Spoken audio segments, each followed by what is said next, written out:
Praise the Lord. मेरा नाम John Stevenson. आप लोगों के लिए एक सुसमाचार लेके आया हूँ। आज का सुसमाचार ये वो समय का है जब परमेश्वर ने इस्राएलियों को कनान देश की पूर्व सीमा तक लेके आया और ये इस्राएल मिस्र से निकला और मूसा ने पूरे इस्राएलियों की गिनती करी। ये उस समय की बात है और परमेश्वर आज हमें सिखाता है किस तरीके से आज ये वचन हमारे जीवन में कार्य करें। इस्राएल, जब भी मैं कहूं, आप ये जानना, जितने लोग प्रभु के ऊपर विश्वास करते हैं, जितने भी विश्वासी हैं, हर एक जन आज इस्राएली है। इस्राएल एक देश है, साथ ही इस्राएल का मतलब है परमेश्वर की निज प्रजा। आज हम परमेश्वर की निज प्रजा हैं जब हम उसके ऊपर विश्वास करते हैं। तो यहां पर आज हम देखेंगे इस्राएल के विरुद्ध खड़े होने वाले लोगों के साथ परमेश्वर कैसा काम करता है। परमेश्वर न्यायी है और परमेश्वर के लिए न्याय एक समान है। वो सबके साथ एक जैसा वर्ताव करता है। आज के उपदेश से हम यही सीखते हैं। एक घटना बताता हूं मैं उस समय की। मूसा के नेतृत्व में ये लोग वहां से बढ़ते गए और मूसा ने पूरे इस्राएलियों की जनगणना करी और मूसा ने कनान के कुछ गांवों के ऊपर विजय भी प्राप्त करी। यदि हम देखें गिनती और उसका 21वां अध्याय, तो उसके अंदर लिखा है 30री आयत में, इस्राएल की यह बात सुनकर यहोवा ने कनानियों को उनके वश में कर दिया, अतः उन्होंने उनके नगरों समेत उनको भी सत्यानाश किया। इससे उस स्थान का नाम होर्मा रखा गया। ये मूसा के नेतृत्व में हो रहा है। यहां पर वो धीरे धीरे कनान देश को अपने हाथों में करते जा रहे हैं। ऐसे में बालाक राजा, जो कि एक गैर यहूदी था या गैर इस्राएली था, जिसको डर था कि जिस तरह से एमोरियों को इन्होंने खत्म कर दिया, मुझे भी खत्म कर देंगे, उस व्यक्ति ने क्या करा, उस राजा ने क्या करा, बिलाम नाम के एक प्रॉफिट, एक भविष्यवक्ता को बुलाया और बोला, मेरे लिए तू भविष्यवाणी कर और श्राप दे इस्राएलियों को, ताकि मैं उनके ऊपर विजय प्राप्त कर लूं। राजा को यह मालूम था कि किस तरह से यदि श्राप दिया जाए और परमेश्वर की ओर से वो श्राप है तो उस व्यक्ति का नाश होगा। पर राजा को इस्राएल का इतिहास नहीं मालूम था। परमेश्वर जानता था ये समय इस्राएलियों के जीवन में आएगा, लोग खड़े होंगे इस्राएल को श्राप देने के लिए। इस कारण से जब परमेश्वर ने इस्राएल को चुना था, यानी कि याकूब को चुना था, तब याकूब को जो आशीर्वाद दिया था, उस आशीर्वाद की खासियत देखें आप। उत्पत्ति उसका 27 अध्याय और उसके अंदर लिखा है 29वीं आयत, उसके अंदर लिखा है, राज्य राज्य के लोग तेरा अधीन हो और देश देश के लोग तुझे दंडवत करें। तू अपने भाइयों का स्वामी हो, तेरी माता के पुत्र तुझे दंडवत करें। जो तुझे श्राप दे वह आपश्रापित हो और जो तुझे आशीर्वाद दे वह आशीष पाए। इस्राएली जाति बनी नहीं है। इस्राएली जाति का मूल पिता याकूब को यह आशीर्वाद दिला और याकूब को बाद में याकूब से इस्राएल बना दिया। मेरे प्रभु की योजनाएं देखें आप, हजारों साल बाद की होने वाली घटनाओं के लिए हजारों साल पहले ही उपाय कर देता है। हम कैसे कह सकते हैं हमारे जीवन को प्रभु भूल गया? हम कैसे कह सकते हैं प्रभु ने हमारे जीवन को सुनिश्चित नहीं किया? हमारे 50-60 साल का जो जीवन है, उस जीवन की योजना प्रभु ने नहीं बनाई, हम कैसे कह सकते हैं? इस्राएलियों को देखो, जो कि परमेश्वर के नजदीकी में आए नहीं थे। याकूब अकेला था और याकूब ने अपने वचन के अनुसार, जो उसने वाचा बांधी थी अपने पिता परमेश्वर से कि हे प्रभु, तू यदि मुझे सुरक्षा दे, मुझे भोजन दे और मेरे पहनने के लिए कपड़ा दे, तो तू मेरा परमेश्वर ठहरेगा। और याकूब ने अपने आप को परमेश्वर के अधीन कर दिया। बोला, तू मेरी गाइडेंस, मेरी रक्षा कर और मेरे को मार्ग दिखा, खाना दे दे और कपड़ा दे दे, और कुछ नहीं चाहिए प्रभु मुझे तुझसे, तू मेरा परमेश्वर ठहरेगा। परमेश्वर ने उसको कितनी आशीष दी? बहुतायत की आशीष, बहुतायत की। करोड़ों रुपए, अगर आज की तारीख में देखा जाए तो उसकी करोड़ों रुपए में संपत्ति थी। उसने मांगा क्या था? खाना, सुरक्षा और सिर्फ पहनने के लिए कपड़ा। मेरे प्रभु ने उसे बहुतायत से दिया। उसका दिल साफ था। वो सिर्फ अपनी जीविका और अपनी आवश्यकताओं को मांग रहा था, मेरे प्रभु ने उसकी इच्छाएं भी पूरी करी। आज आपके जीवन में आप किस तरह से प्रभु के पास आते हैं? क्या आपकी आवश्यकताएं जब पूरी हो जाती हैं तो प्रभु को धन्यवाद देते हैं, या फिर अपनी अभिलाषाओं को उसके सामने रख देते हैं? यदि उन आवश्यकताओं के लिए अभी भी धन्यवाद ना दिया और अभिलाषाएं सामने रखते गए, तो जो आपकी आवश्यकताएं पूरी कर रहा है वो स्रोत, वो सोता, वो भी खत्म कर देगा प्रभु। ये बहुत कठिन है पर सत्य है, क्योंकि इसराइलियों के साथ ऐसा ही हुआ। जब इसराइलियों को समृद्ध कर दिया, इसराइलियों के पास सब आ गया, तब मेरे प्रभु परमेश्वर को वो भूल गए। और उस भूलने का कारण देखिए आप, परमेश्वर उनके बीच में से चला गया। जैसे ही चला गया, जो इसराइल से वाचा बांधी थी कि तुझे सुरक्षा दूंगा, वो सुरक्षा खत्म कर दी। खुद इसराइल ने परमेश्वर के विरुद्ध जाकर, परमेश्वर को छोड़कर देवी देवताओं को पूछकर, याकूब ने बोला था तू मेरा परमेश्वर होगा, तब परमेश्वर ने क्या करा? उसकी सुरक्षा करी।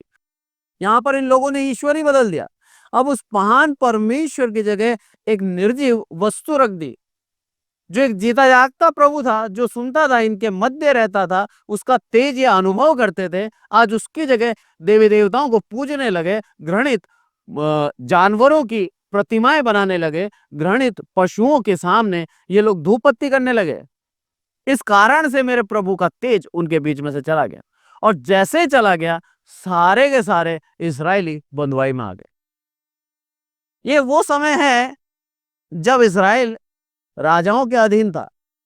पर आज जिस विषय की बात कर रहे हैं हम, अभी राजा आए नहीं। अभी परमेश्वर का दास मूसा इनको वहां से लेके निकला है, और उसी से भयभीत होकर, एक मूसा सिर्फ अगुवा है, राजा नहीं है। मूसा के पास कोई सेना नहीं है, ये सिर्फ एक अगुवा है।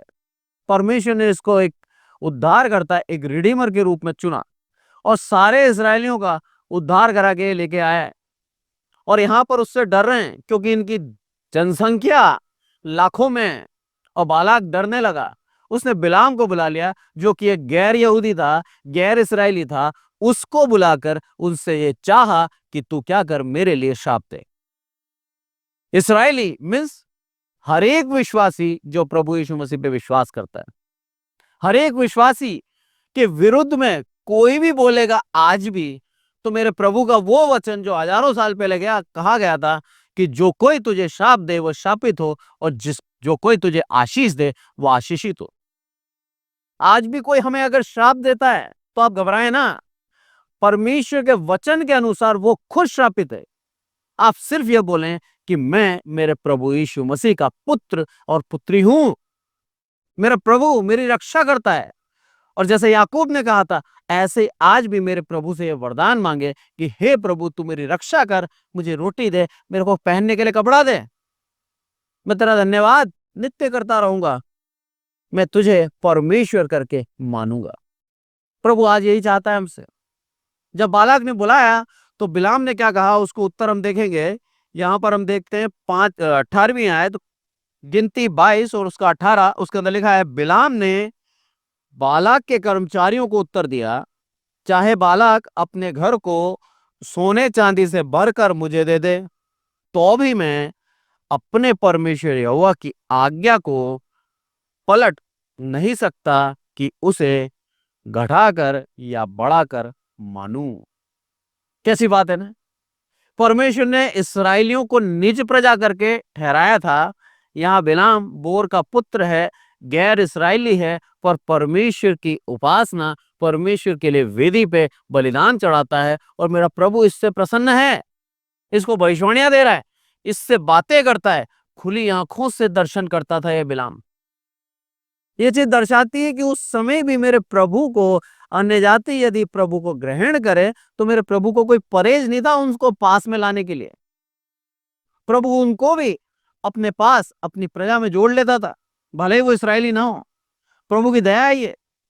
आज भी इसराइलियों के अपेक्षा जितने भी मसीह हैं, हर एक अन्य जाति था, पर प्रभु की दया से आज उसकी जाति में जुड़ गया। प्रभु की दया हो गई, प्रभु यीशु मसीह की दया हो गई हम पर, कि उसने पूरे संसार के लिए बलिदान दे दिया। पर उद्धार सिर्फ अपने लोगों का करेगा, यह सीखने वाली बात। उसके लोग कौन हैं? जो उसके ऊपर विश्वास करते हैं। उपाय सबके लिए, उद्धार अपने लोगों के लिए। जब हम आगे देखते हैं इसके अंदर क्या बोलता है ये, कि मैं कुछ भी नहीं बोलूंगा और ना पे पलट सकता हूं। जो आज्ञा, जो बातें प्रभु मुझसे कहेगा वैसा का वैसा मैं बोलूंगा, कुछ अलग नहीं बोलूंगा, मैं वैसा ही बोलना है मुझे। कर्मचारियों को कह दिया, बोला बोल देना अपने राजा से, भले तू मुझे कितना ही सोना दे दे, पर मैं ऐसा नहीं करूंगा। आगे क्या हुआ, 20वीं आयत बोलती है, परमेश्वर ने रात को बिलाम के पास आकर कहा, यदि वह पुरुष तुझे बुलाने आए तो तू उठकर उनके संग जा, परंतु जो बात मैं तुझे कहूं उसी के अनुसार करना। साफ साफ कह दिया, तू जाना चाहता है जा, पर जो मैं कहूं वैसा ही तुझे करना है।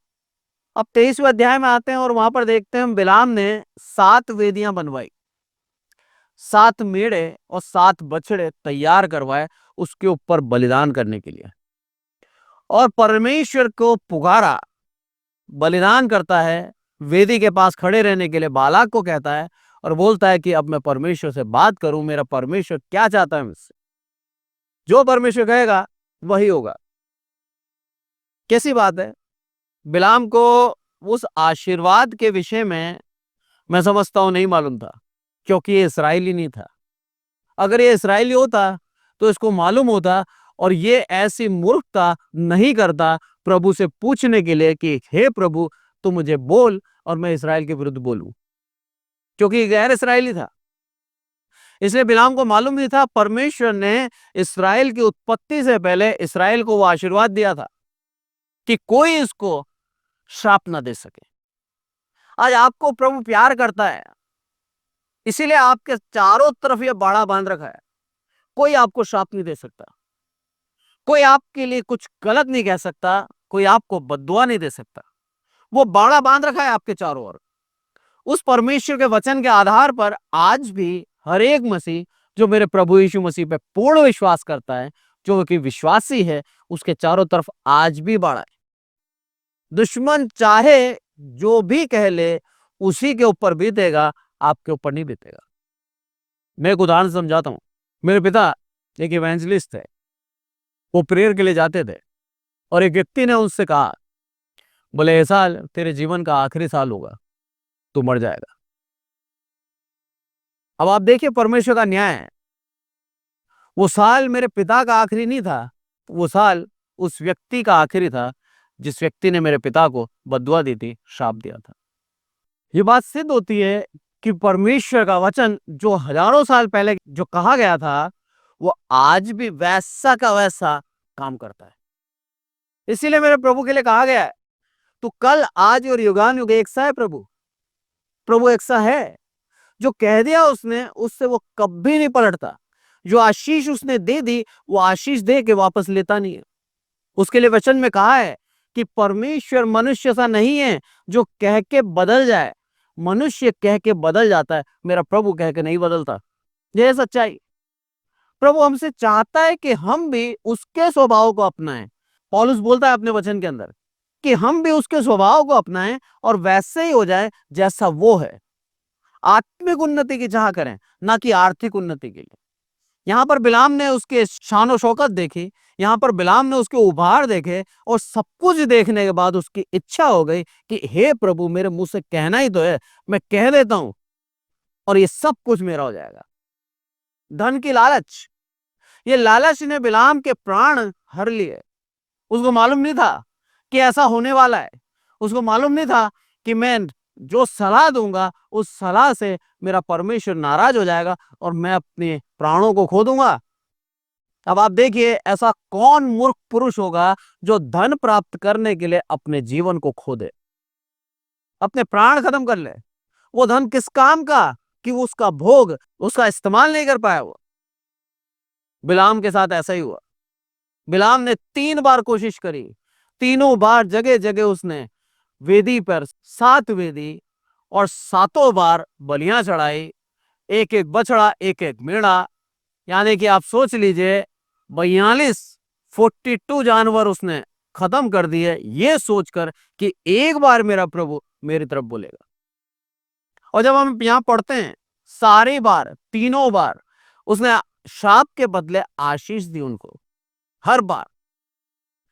बोलता है साफ साफ कि इसराइल, मैं पढ़ता हूं आप लोगों के लिए, गिनती 23 का 10, उसके अंदर लिखा है, याकूब के धूल के किनके को कौन गिन सकता है, या इसराइल की चौथाई की गिनती कौन ले सकता है। सौभाग्य यदि मेरी मृत्यु धर्मी सी और मेरा अंत भी उन्हीं के समान हो। बिलाम बोलता है, बोला मैं मर भी जाऊं ना तो मेरी इच्छा है कि मैं इसराइलियों के समान मरूं। परमेश्वर यहां पर सिखा रहा है।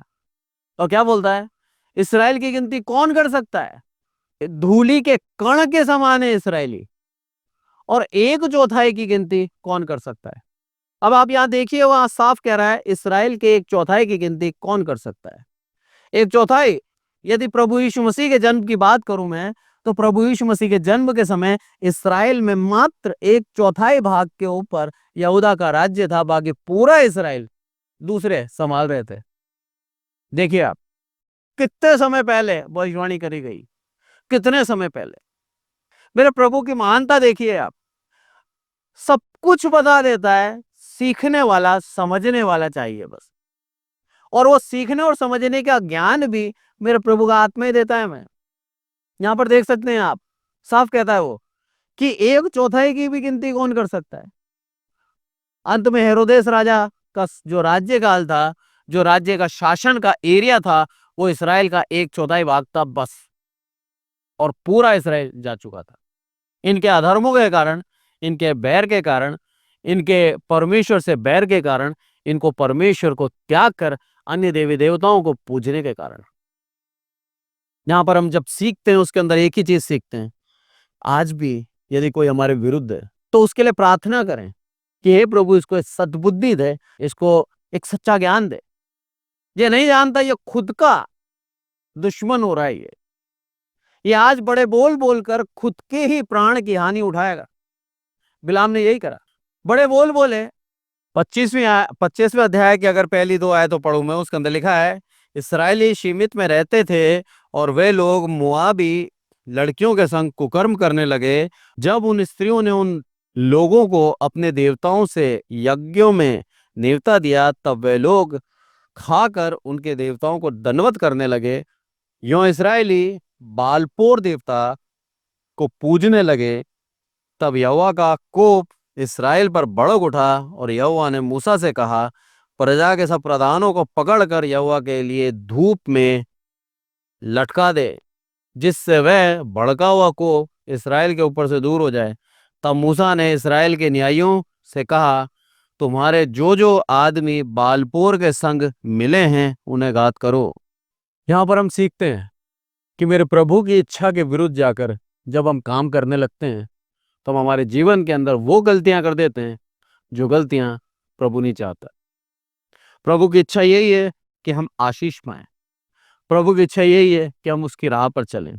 प्रभु की इच्छा यही है कि हम उसके राज्य में आए। आज के वचन से हम यही सीखते हैं, प्रभु की इच्छा के विरुद्ध जाके कभी कार्य ना करें, क्योंकि प्रभु की योजना हमारे लिए भले की है। प्रभु चाहता है हमें आशीष देना। हम उसकी योजना के अंदर बीच में अवरोध ना लाएं। कभी हम प्रभु के बैरी हो जाएंगे और जिससे हम कभी भी जीत नहीं पाएंगे। परमेश्वर के इन वचनों के द्वारा प्रभु हम सबको आशीषित करे। आइए प्रार्थना करें। हे हमारे प्रभु, हम सबको संभाल कर रखते हैं, इसलिए आपका धन्यवाद मेरे प्रभु। सारी आदर महिमा आपको देते हैं। विशेष करके प्रार्थना करते हैं मेरे प्रभु इस वचन के लिए। आपने वचन दिया, आपका बहुत बहुत धन्यवाद। ये वचन दिलों में कार्य करें मेरे प्रभु, और प्रभु आपके लोग निडर होकर, आपके लोग भय रहित होकर अपने जीवन को जिए। आपने चारों तरफ उनके एक बाड़ा बांध रखा है। आपने जो आशीष हजारों साल पहले दी थी, वो आशीष आज भी मेरे प्रभु हमारे बीच में कार्य कर रही है। आदरमान आपको देते हैं मेरे प्रभु। हम घटे आप बढ़े, प्रभु यीशु मसीह के नाम से मांगते हैं, आमीन। Praise the Lord. Thank you so much.